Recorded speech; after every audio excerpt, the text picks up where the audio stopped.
yang sejati, nasibkan kowe temoyo.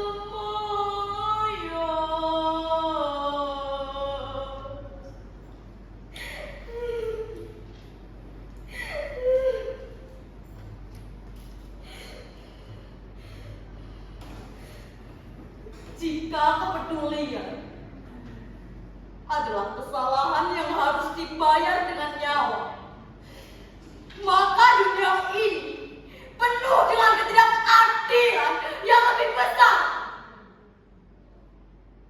Jika benar bahwa membela rakyat dengan cara mengambil harta para penjajah adalah sebuah kesalahan yang berujung kematian, lalu apa yang benar?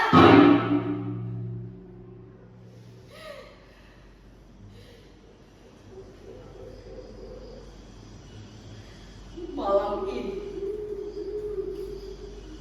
di bawah cahaya rembulan yang menyinari panggung ini, izinkan saya, seorang lengger bernama Kemuni, merajut kembali benang-benang sebuah kisah. Kisah tentang kepedulian yang terbalas pengkhianatan dan tentang jejak seorang prajurit Kinasi yang namanya bagaikan hembusan angin menerjang kezaliman. Dia adalah salah satu prajurit Pangeran Diponegoro. Ya, prawira itu bernama Sampar Angin.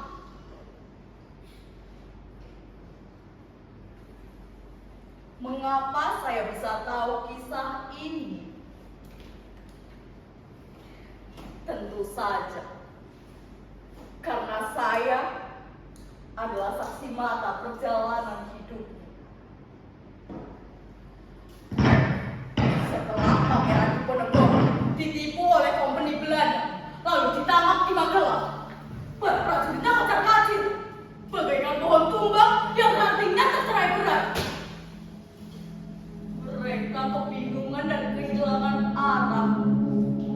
Kekuatan yang tadinya terpusat kini bagai sungai yang kehilangan muaranya. Dan di antara prajurit yang terpecah itu terdapat dua nama yang dulunya berjalan seiring dalam satu tujuan, yaitu Sampar Angin dan Ki Pawikram. Mereka dulunya berjuang bersama, tapi kini berdiri di pihak yang berseberang. Kang Sampar Angin dengan gigi melanjutkan perjuangan dengan caranya sendiri, yaitu menjadi begal, karena ia melihat bahwa penangkapan Pangeran Diponegoro bukanlah akhir dari segalanya, melainkan kamu untuk terus berjuang demi kemerdekaan tanah air. Sementara ini, Ki Pawikram, dia malah memilih untuk bersekutu dengan Anda terkutuk itu, menjadi duri dalam daging bangsanya sendiri. Sebuah perpecahan yang sungguh menyayat hati, ketika ambisi pribadi bertarung dengan idealisme dan kesetiaan.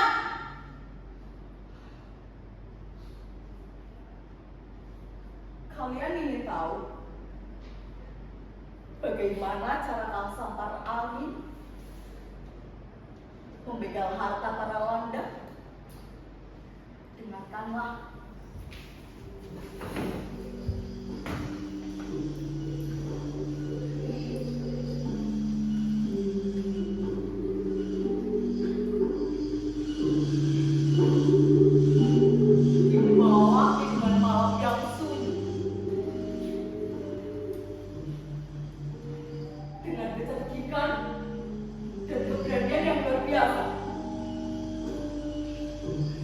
Dia bergerak senyap bagaikan bayangan,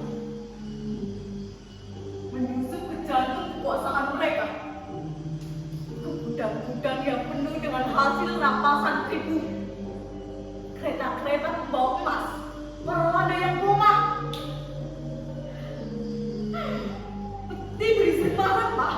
yang mereka curi dari tanah air kita.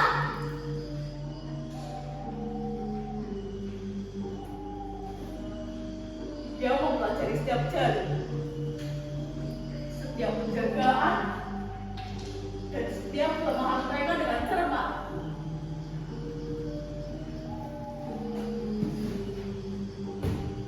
Bagaikan elang yang mengawasi mangsanya. Bayangkanlah wajah-wajah pucat pengalanda ketika mengetahui bahwa hasil rapasan mereka telah lenyap di telan malam. Kemarahan mereka bagaikan badai. Namun, mereka tak mampu mengejar bayangan sampan angin yang telah jauh membawa kekayaan itu pada yang berhak. Ya, secara diam-diam, ia bagikan harta itu kepada rakyat jelata yang hidup dalam kemiskinan akibat ulah para penjajah.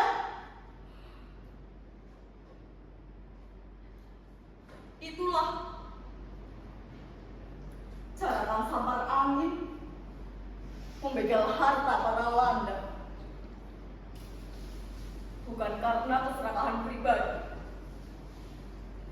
melainkan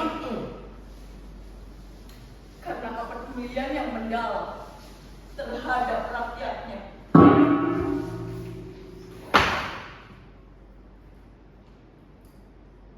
Mungkin sebagian orang menganggapnya sebagai begal dan pembuat onar. Tapi bagiku, dia adalah tangan keadilan yang bergerak di tengah kegelapan malam, menebar harapan di tengah putusasaan.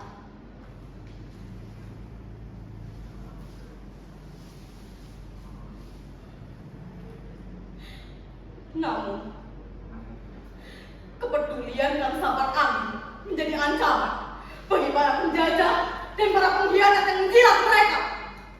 Mereka tak sudi melihat rakyat memiliki harapan. Maka dengan segala taktik licik, mereka mengirimkan seorang pengkhianat. Ya, mereka akhirnya mendekati dan membujuk Ki Pawikrama untuk menangkap Kang Sampar Angin dengan menawarkan kekuasaan dan banyak imbalan lainnya. Ki Pawikrama tergoda oleh kilauan palsu itu. Ia dibutakan oleh ambisi sesaat, mengabaikan ikatan persaudaraan dan melupakan penderitaan rakyat. Karena Kang Sampar Angin sulit ditangkap untuk memancing agar dia keluar dari persembunyian, Ki Pawikrama menggelar sebuah pertunjukan lengger di tepi selatan kota Kadipaten Purwokerto, yang penari utamanya adalah saya. Dia tahu kelemahan Kang Sampar Angin, yaitu cintanya kepada saya. Dia memanfaatkan keindahan seni untuk menjerat mangsanya. Itulah mengapa saya yang dijadikan rupanya. Dan benar saja, di tengah alunan gamelan dan keretan, Kang Sampar Angin datang lalu mengalir bersama.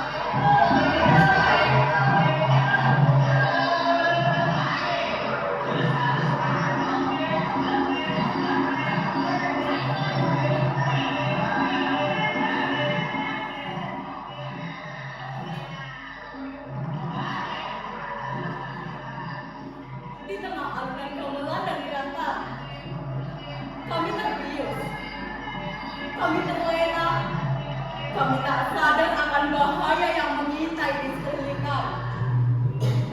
Tiba-tiba, Ki Pawikrama dan pasukannya menyerbu kami.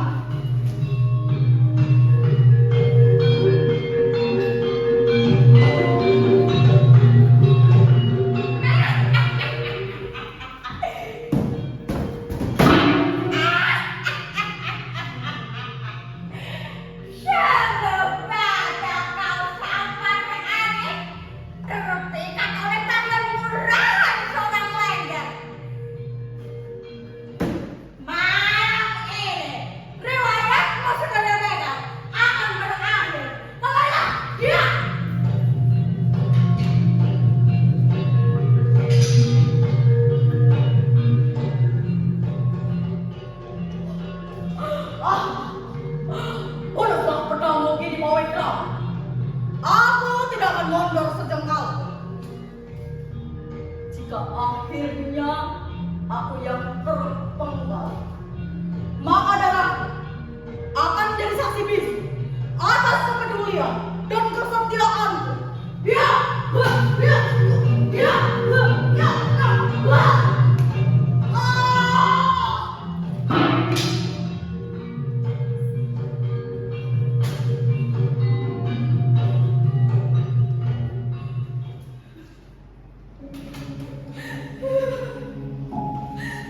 Di depan mataku sendiri,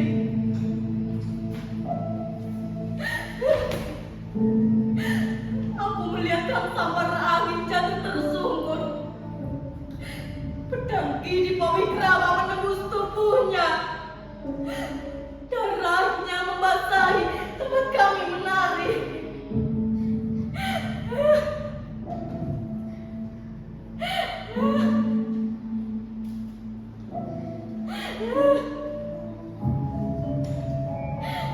Ia gugur di depan mataku, di tengah pertunjukan leherku. Tidak, kau sambarannya.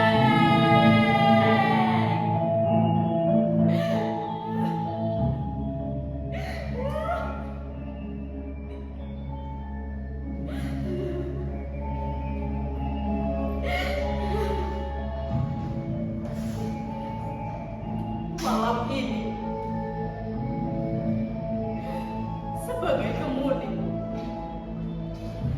saya akan terus menari. Setiap liukan tubuhku